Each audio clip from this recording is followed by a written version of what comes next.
तो we are starting. Podium बाकी है मुझे तो BCCI ગયા વર્ષે આ એક નવો ટાસ્ક ફોર્સ કર્યો ESG ટાસ્ક ફોર્સ. આજે જ્યારે આપણે એન્વાયરમેન્ટની વાત કરીએ, ગ્રીન એનર્જીની વાત કરીએ, દુનિયાને પોલ્યુશન મુક્ત કરવાની વાત કરીએ તો આ એક રેટિંગ આવ્યું છે ESG રેટિંગ.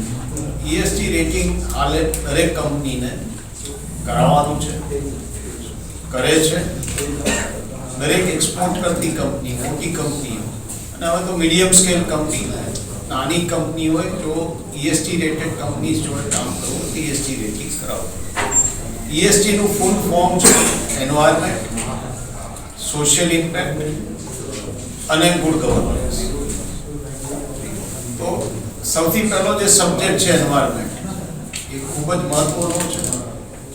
આજની તારીખમાં આખી દુનિયા એની ઉપર વાત કરી રહી છે અને એમાં ગુજરાત જે ગ્રોથનું એન્જિન છે આપણા દેશનું, ભારત. અને જ્યારે પ્રધાનમંત્રી શ્રી નરેન્દ્રભાઈ મોદી એક કમિટમેન્ટ આપેલું છે કે 2070 નેટ ઝીરો પોલ્યુશનમાં આવીશું અને 2047 સુધી અમારું પોલ્યુશન રેન્કિંગ છે એનાથી પણ હાફ થઈ જશે. તો આ બધા ગોલ્સ અચીવ કરવા, ગ્રોથના ગોલ્સ અચીવ કરવા, કમિટમેન્ટ ટુ એન્વાયરમેન્ટ અચીવ કરવું, સોશિયલ ઇમ્પેક્ટ એનાથી શું થાય છે એને અચીવ કરવું, એની સાથે સારું ગવર્નન્સ રાખવું. તો આ સબ્જેક્ટને કવર કરતો આ અમારો બીજો સેમિનાર છે. આ અમે ગયા વર્ષથી આ સેમિનાર ચાલુ કરેલો, એનું ફાઉન્ડેશન લઈ કરેલું. સ્પીકર્સ હતા ઇન્ડિયામાંથી, અબ્રોડથી, અને બધા વાઇડ સબ્જેક્ટ્સ પર ડિસ્કશન થયેલા. એમાં પણ અનેક સ્પીકરો છે, અનેક સબ્જેક્ટ્સ છે. અને આ સમિટને અમે પણ નેટ ઝીરો પોલ્યુશન રીતે કઈ રીતે ચાલી શકીએ એની ઉપર પણ કામ કરી રહ્યા છે. તો આ એક ટેકનિકલ સબ્જેક્ટ કવર કરતો સમિટ છે, પણ ફ્યુચર ઓફ ઇન્ડસ્ટ્રીને કવર કરતો સમિટ છે.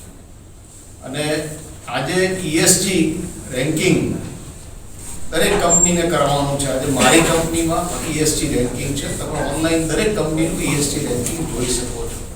અને ESG રેન્કિંગ જે કંપનીઓ ઇમ્પ્રૂવ કરી રહી છે એને એક્સપોર્ટમાં પ્રાયોરિટી મળે છે.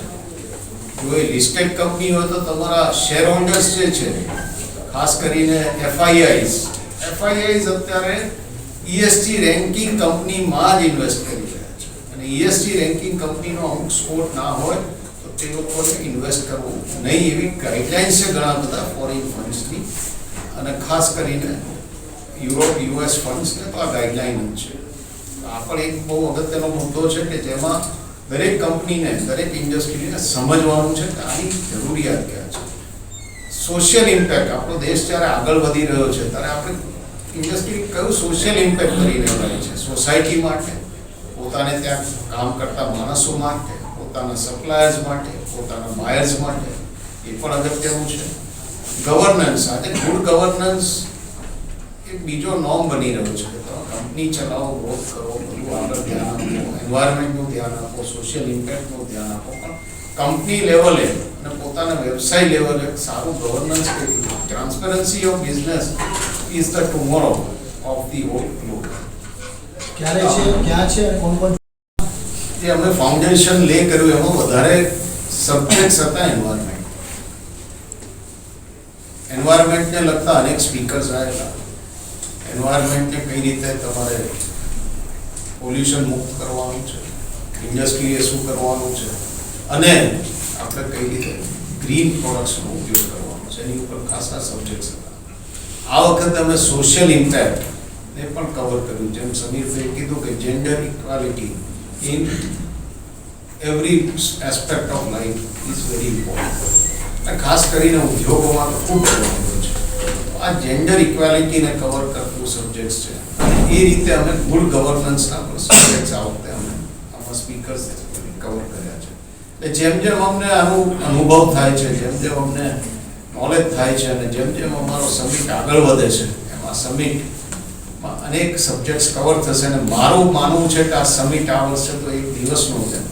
આવતા વર્ષે સમિટ બી એક દિવસમાં સમિટ પૂરો નહીં કરી શકે એટલે આવતા વર્ષે 2 દિવસનો સમિટ મિનિમમ યોજવો તો જ બધા સબ્જેક્ટો સમિટમાં કવર થઈ શકે. સર થોટ પેપર જે પોલિસી મેકર્સ માટે કરવાના છે એ વિશે થોડું.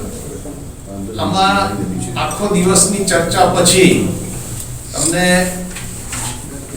ખ્યાલ તો આવશે કે ભાઈ આપણે સુધારવાનું છે, જેમ ESG રેન્કિંગો વધારવાના છે, સસ્ટેનેબિલિટી ઉપર કામ કરવાનું છે, એન્વાયરમેન્ટ પર કામ કરવાનું છે, સોશિયલ ઇમ્પેક્ટ સુધારવાનું છે, ગવર્નન્સ સુધારવાની છે. એ ડિસ્કશન પછી અમે એવા મુદ્દાનો એક પેપર બનાવીશું કે જે અમે રજૂ કરી શકીએ કે આ મુદ્દાઓ પર ઇન્ડસ્ટ્રીએ કામ કર્યું, વેપારે કામ કર્યું, ઉદ્યોગોએ કામ કર્યું કે સરકારે.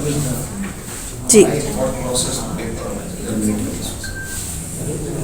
ઓકે. આ સમિટ થવાનો છે 15મી શુક્રવારે આપણે સાયડસ હોસ્પિટલ રોડ પર સોલિનેર કરીને હોલ છે. એમાં સવારે 10 વાગે સમિટ ચાલુ થશે ને સાંજે 5 સુધી ડિસ્કશન્સ અનેક સબ્જેક્ટ ઉપર થશે. અને આપ સૌને વિનંતી છે કે આ સબ્જેક્ટમાં અને આ સમિટમાં આપ આવો તો આપને વધારે નોલેજ મળશે કે આ સમિટ કઈ રીતે અનેક સબ્જેક્ટ કવર કરી અને કઈ રીતે ગુજરાતના ગ્રોથ માટે ભાગરૂપ બને છે, આપણા દેશના ગ્રોથ માટે ભાગરૂપ બને છે. અને આપણા માનનીય વડાપ્રધાન શ્રી નરેન્દ્રભાઈનું જે વિઝન છે વિકસિત ભારત બાય 2047 એનો તો આ બહુ અગત્યનો ભાગ છે. અને કઈ રીતે એ ગ્રોથ સ્ટોરીમાં આનો ભાગ થાય છે. અને ગુજરાતમાં ખાસ કરીને આપણે જ્યારે ગુજરાતની વાત કરીએ છીએ ફ્યુચરની, અને આપણા માનનીય ચીફ મિનિસ્ટર સાહેબ ભૂપેન્દ્રભાઈ પણ ગુજરાતને આગળ લઈ જવાની વાત કરે છે.